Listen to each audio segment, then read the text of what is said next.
Hey YouTube, it's Tuesday afternoon about 12:30. I'm just getting back to this apartment where I'm going to do the backsplash. Just got back from the tile place. Picked up DeLorean Gray Hydromet tile grout, and this is DeLorean Gray matching caulking. So they did a fine job with the floors. They put a satin finish on there so it doesn't look so plasticky. Oh, let's take a look at the tub. Let's see what $525 will buy you. Man, that's like brand new. He caulked it in, tub to wall, tub to tile, tub to float. Man. So here's what we decided to do. So that's the idea. Do the subway pattern with the offset brick lines, a band of some speckled color, and then the top part where the tile company pooched are the 6-inch tiles that I bought for here with the finished edges. I mean, I could cut these, but then I have to shape and polish the edges, which I don't really want to do. And this edge here is visible, and then this edge here is going to be visible. So they sent the wrong gray. They sent this gray, the dark gray, not the medium gray. So I'm going to still do all this tile work today and just leave these spots open. And then they're overnighting the new tile for mañana. So hopefully that'll work out. So let me go get the tile saw set up. Back down all those stairs. A couple things to remember when you're doing glass tile. First and foremost, clean water, right? That kind of goes without saying, even though I said it. But first and foremost, above having clean water, is to actually use a blade that's designed for glass tile. It's different than the ceramic blade. So there are two different schools of thought when it comes to cutting the glass. First one is some guys like to cut it all the way through the first time, and me, I'm a little more conservative on my cutting because I like the edges to be cleaner, so I make what are called multiple or double passes. So I set my blade depth to go about 50% through the glass tile, and then I'll flip it over and do the other side. The benefits of that are twofold. First of all, you get a cleaner edge on your leading edge, which you're actually going to see, because you're not pushing your way through this whole 1/4 inch piece of glass. You're just going through 1/8 of an inch roughly. And secondly, the importance is that it keeps the heat down, which causes the glass to chip. So when you do that, whatever you want to do, I do too. It takes a little bit longer to make that second pass, or you can cut it all at once. Either way, you've got to push it slow, and you'll know. It's got to be a water-cooled blade, regardless of whatever kind of machine you're running. But secondly, is you can't push this through as quickly as you would standard ceramic tile, because you start getting sparks and fire coming off. Sparks, not sparks of metal, but sparks of hot glass come flying off. So you got to push real slow and easy, make sure the water's keeping things nice and cool. So another important fun fact is you probably want to use a glass tile thin set mortar. I don't know, that's what they recommend. I haven't deviated from that in all the years I've been setting tile, and it seems to work okay. Although I'm not quite sure what's different than this. I'm sure there's some tile guys out there that may or may not have an answer for that, but I use it. It's a little more expensive, but I've never had my glass tile fall off, and I've never had a reaction with the reflective backing. So here's the face, and then it has a backing. So I don't know.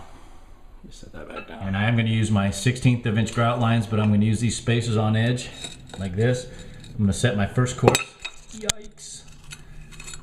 I will set my first course 1/8 of an inch above the granite, and I'll come in with that caulking, that Dover gray or the DeLorean Gray matching caulk, to caulk the tile to the countertop surface, and that will account for this building moving, because this building moves quite a bit, and I don't want to have the glass in direct contact with the granite. If things move, because this is an old building, I'd hate to have something chip or get pushed off because we get a little movement in the building. So we'll go 1/8 of an inch off the granite, and then my grout lines will be a 1/16 of an inch. So let's see how this goes. It's what time is it? 1:18 right now, so let's see how long this takes. Not that I'm in a hurry or anything. So we're looking at 20 to 5, and I haven't been a very good YouTuber.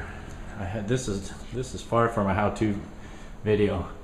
This is a how to get it just done video. I've been literally running up and down the stairs, and I haven't taken a lunch break yet, so I'm getting a little dizzy. So we'll see. These are the tiles I have to pick up tomorrow. I'm probably going to get going on this, though. I could eat on my drive home.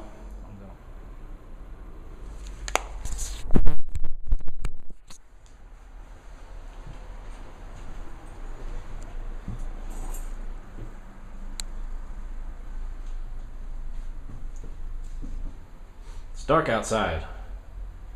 People look like ants. This is how much I had left over. I'm the master estimator.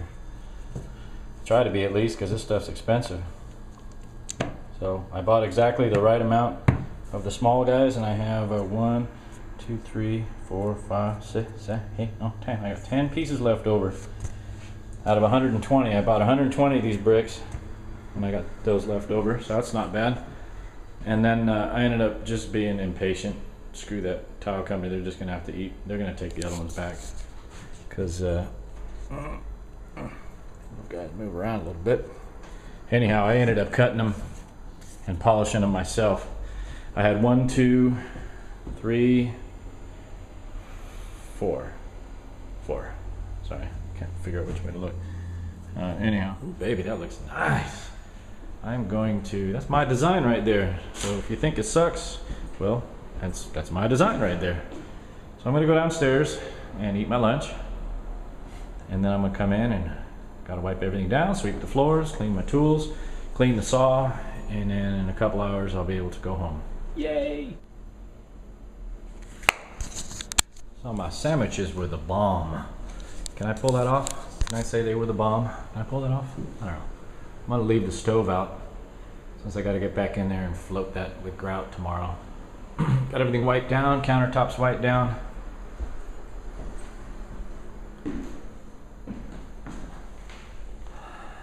Backsplash is the bomb.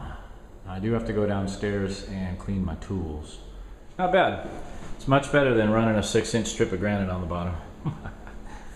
And we terminate it there, and then when the fridge goes back in the corner, it butts right up against there, right up against the edge of the cabinet.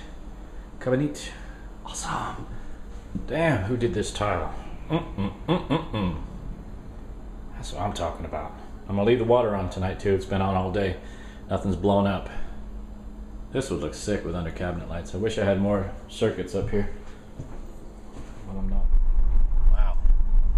It got late really fast. Got everything cleaned up and put away. Driving home right now, just left the place. I gotta be out here at 7:30 tomorrow morning. Get that grout done by 11 a.m. Nothing like the last minute. I love it. Thanks for watching.